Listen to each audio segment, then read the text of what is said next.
Let's look at the interview question. What is the difference between runnable and callable interface? If you happen to giving an interview for a multinational organization or a BFSI company, a banking and finance company, this is one of the important questions and must ask question, and it is one of the favorite questions around it. But if you happen to be a junior developer, if you happen to be a less experienced developer, you might not be asked this question, because this question is basically asked in the relevance of whether you have been working, have you worked on a multi-threading environment or not, whether you have worked on a multi-threading application. So based on that, whether you have already, if you give an answer that if you have worked on it, you might expect this question. If you happen to not worked on it, there might be not possible that this question might be asked you, right? So let's look at, like, what is runnable and what is callable. So if you happen to worked on multi-threading environment, you must be knowing there are two ways of creating threads, and one is using runnable and one is using the thread class. Now this is an interface which has got a run method. Now there's another method which is callable. So that was introduced as part of the collection concurrency package, that is java.util.concurrent.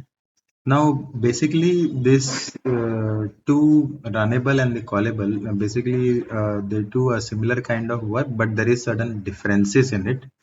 Now it's basically used for executing your task by the threads. Okay, so there might be many threads, so we can make use of the runnable implementation and callable implementation, and then write your own logic over there, and then we can run this. Basically we'll look at the differences, what exactly it is runnable.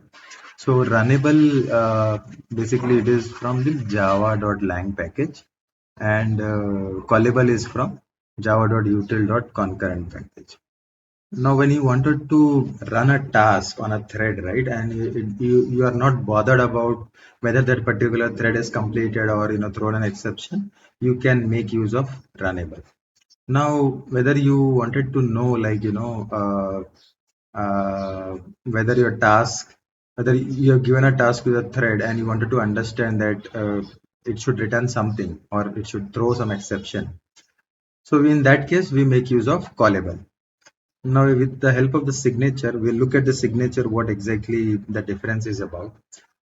In run method, there is no exception. It is called, it does not return, it's a void method, and you cannot throw any exception. So basically it is void, it does not return any value, and it doesn't throw any exception. But basically if you go with the callable, the method returns some value as a result, and then the signature is like it has got throw the exception. So you can check, you can actually have the checked exception over there.